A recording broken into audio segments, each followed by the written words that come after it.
bahwa saya dalam keadaan sedih karena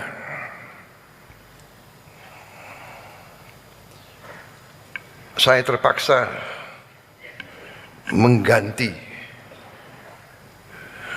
orang-orang yang sebenarnya saya sayangi, orang yang saya percaya, orang yang saya berikan tugas untuk negara yang sangat berat. Saya kira benar kan, kalian sudah sering dengar pidato saya? Kenapa? Sudah? Belum? Sudah? Ngarang kalian tuh.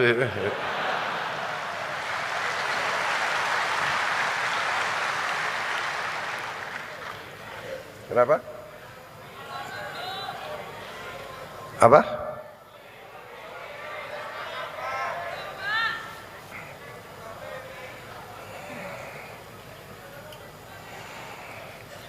Kalian mau saya bicara panjang atau pendek? Panjang? Kalau panjang saya minum kopi dulu ya.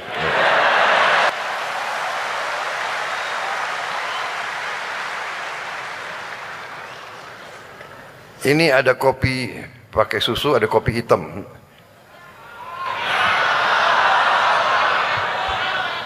Hati-hati loh, kalau kopi hitam lama sekali saya.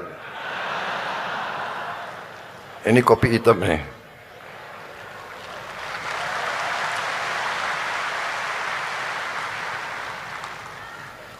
Tapi tidak, saya tidak akan panjang lebar. Saya hanya satu, pertama, terima kasih saudara-saudara bisa sampai di sini. Yang kedua, terima kasih lagi atas pengabdian saudara-saudara selama ini di tempat-tempat yang jauh, di tempat-tempat yang susah. Terima kasih atas dedikasi kalian. Terima kasih atas kesetiaan kalian. Saudara-saudara, konsep makan bergizi gratis ini konsepnya adalah sangat sederhana. Bahwa kenyataan kita menemukan bahwa sebagian dari anak-anak kita tiap pagi berangkat ke sekolah tidak makan pagi, bahkan di rumahnya jarang makan yang bergizi. Dan hal ini telah menimbulkan sesuatu keadaan di mana hampir 1/5, bahkan sebetulnya kalau perasaan saya mendekati 1/4, 25%. Dan ada bagian-bagian negara kita yang lebih dari 20%, mendekati 30%. Anak-anak kita kurang gizi. Yang terjadi adalah apa yang disebut stunting. Sel otak kurang berkembang, sel otot kurang berkembang, sel otak, otot dan tulang kurang berkembang. Artinya, satu, dia tidak akan berkembang sesuai potensi dia sebagai manusia normal. Berarti kemampuan dia di bawah normal. Berarti yang kita menemukan dia kadang-kadang untuk lulus SD saja susah. Bahkan mungkin dia tidak bisa mengganti pekerjaan bapaknya sebagai petani, sebagai buruh harian atau sebagai nelayan. Karena nelayan, buruh, petani butuh kekuatan fisik. Bagaimana dia mau punya kekuatan fisik kalau dia gizinya kurang? Dan ini saya temukan langsung pada saat saya keliling kampung-kampung waktu saya kampanye untuk jadi presiden. Alhamdulillah saya pernah kampanye 5 kali.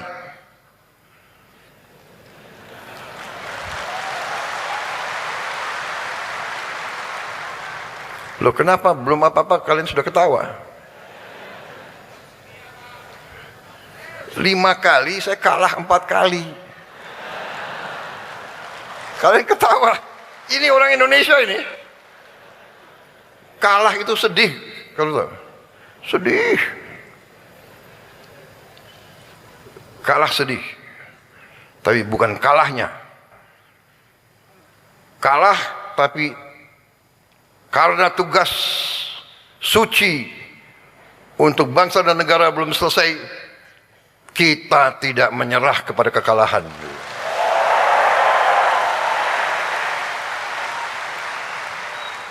Jatuh, bangun lagi. Jatuh, bangun lagi. Jatuh lagi, bangun lagi. Jatuh lagi, bangun lagi. Kita yang penting bangkit lagi dan meneruskan pekerjaan. Inilah saya tadi katakan ada kesamaan dengan saudara Tony Robbins ini, ya kan? Jadi saudara-saudara, saya ucapkan terima kasih. Tapi saya juga sebetulnya hari ini, saat ini, sebetulnya saya sedih. Saya tidak bisa tutupi bahwa saya dalam keadaan sedih. Karena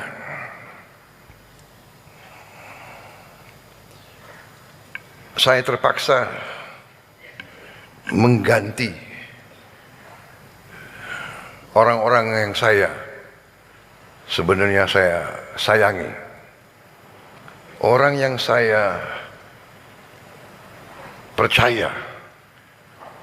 Orang yang saya berikan tugas untuk negara yang sangat berat. Saya tidak mau banyak komentar karena mereka-mereka ini menghadapi masalah penyelidikan hukum.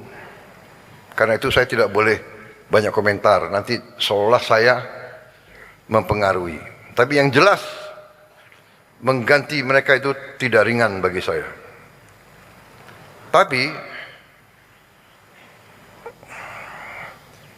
saya ingat kata-kata almarhum ayahanda saya, Profesor Sumitro, pernah mengatakan kepada saya, Prabowo, kalau satu saat kau dalam keadaan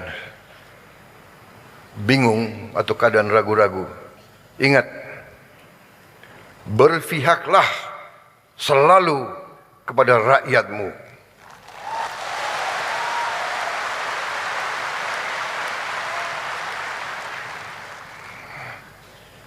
Jadi memang sudah berapa saat saya mendapat laporan ada kekurangan-kekurangan, ada kejanggalan-kejanggalan, ada indikasi-indikasi penyelewengan dari pimpinan. Dalam setiap organisasi selalu pengaruh pimpinan sangat besar. Pemimpin baik, organisasi baik. Pemimpin tidak baik, organisasi tidak baik. Apalagi pemimpin tidak benar, tidak kompeten, atau tidak jujur. Jadi saudara-saudara, waktu saya mendapat laporan-laporan itu, saya panggil kepala BPKP, Badan Pemeriksa Keuangan Pemerintah, dan juga kepala PPATK, dan saya panggil beberapa pejabat lain. Saya tanya, tolong saya mendapat laporan tentang BGN. BGN ini suatu program yang sangat-sangat penting bagi bangsa dan negara, menyangkut rakyat kita yang sedang perlu bantuan. affirmative, bantuan berpihak. Dan semua negara yang maju, yang saya lihat, negara-negara yang maju menggunakan makan untuk anak-anak sekolah, untuk mengurangi kemiskinan, untuk memperbaiki fisik dan kecerdasan generasi-generasi yang penerus. Jadi program ini adalah sangat penting. Dan program ini kalau berhasil akan menimbulkan suatu kemajuan yang sangat besar untuk ekonomi kita. Saudara-saudara, kalau dapur-dapur berhasil, kalau program-program ini berjalan dengan benar, berarti ekonomi di desa akan hidup. Petani-petani akan meningkat penghasilannya. Dia tidak akan diganggu oleh tengkulak. Dia bisa mendapat suatu jaminan produknya, hasil keringatnya bisa diserap, bisa dibeli, dan dia bisa menjalankan kehidupan yang lebih baik. Saudara-saudara, kalau nanti program ini berjalan di puncaknya, kita bisa memberi makan 80 sekian juta, 83, 85 juta, 30 ribu dapur berjalan dengan benar dan baik. Kita bisa menghasilkan 1,5 juta pekerjaan formal dan mungkin 1,5 juta lagi pekerjaan yang nyata di ekonomi pedesaan. 3 juta lapangan kerja. Uang yang beredar di desa akan sangat besar. Jadi saudara-saudara, saya yakin dan saya percaya program ini akan berhasil.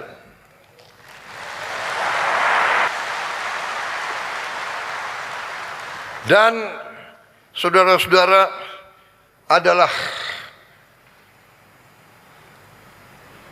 salah satu unsur utama dari keberhasilan program ini.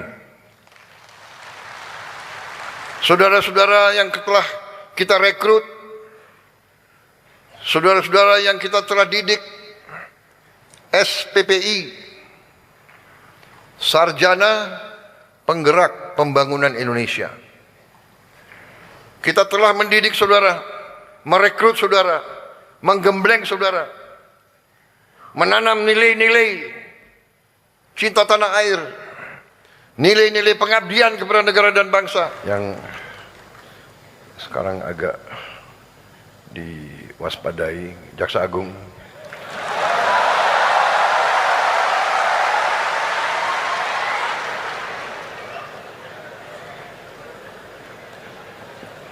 Enggak kerja sampai pagi ya rupanya ya.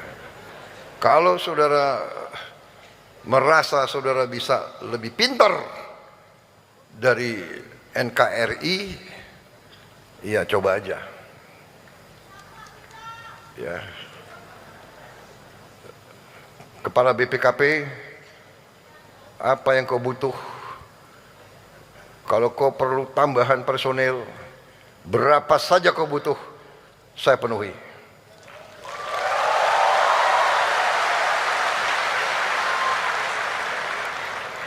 Ketua KPK, berapa saja yang kau perlu, lapor, saya penuhi. Jaksa Agung,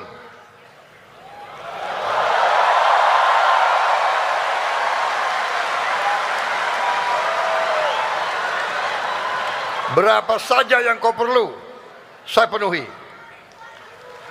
Kalau perlu yang sekian T kau mau setor ke saya, kau pakai untuk memperkuat Jaksa Agung, ya. BPKP, KPK semua penegak hukum harus kita perkuat. Karena saya tidak mau NKRI dilecehkan. Saya tidak mau bahwa pemerintah Republik Indonesia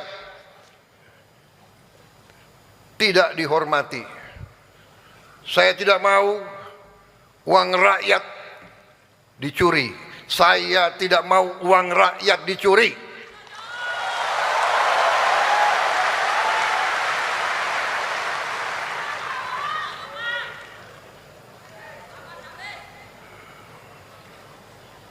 Dan tidak ada pengecualian. Saya katakan berat bagi saya. Waktu saya tanda tangan berat. Ini orang yang saya angkat. Ini orang saya kasih bintang. Saya kasih pangkat.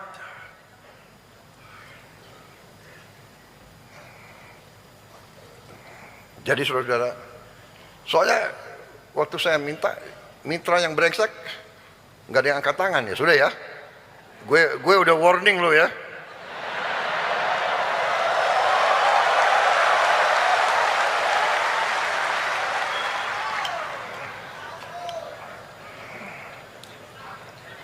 Saya kira cukup sekian ya. Wassalamualaikum warahmatullahi wabarakatuh.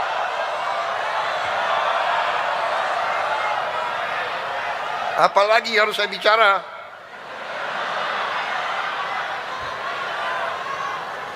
Saudara-saudara, masalah makan ini masalah sakral.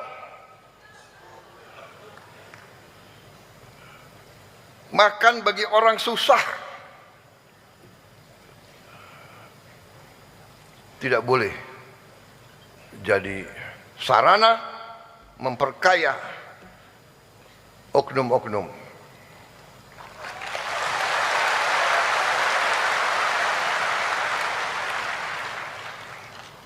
Makan paling gampang dikorupsi. Makan paling gampang dikorupsi, ya. Dan kemarin saya dan Pak Tony Robbins ini kita ikut makan di salah satu sekolah. Dan ini dapur yang salah satu terbaik. Aku makan, saya akui, karena ini apa itu dapurnya Polri yang agak baik Pak. Saya Kenapa kalian ketawa? Kenapa kalian ketawa? Hah? Hah? Kenapa? Hah? Ya bagus dong, agak baik bagus.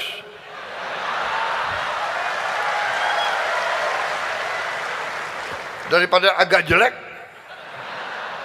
agak baik ya. Nasinya enak. Nasinya enak. Pulen. Saya curiga ini khusus untuk karena udah dapat info presiden mau datang.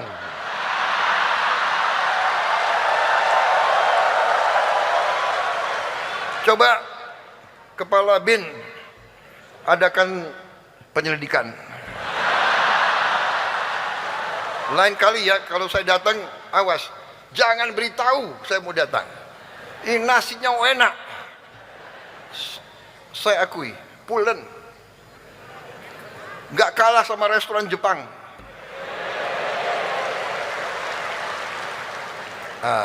Kemudian apa itu? Tempe, apa itu kemarin tuh? Hah? Orek tempe. Orek tempe. Enak sekali.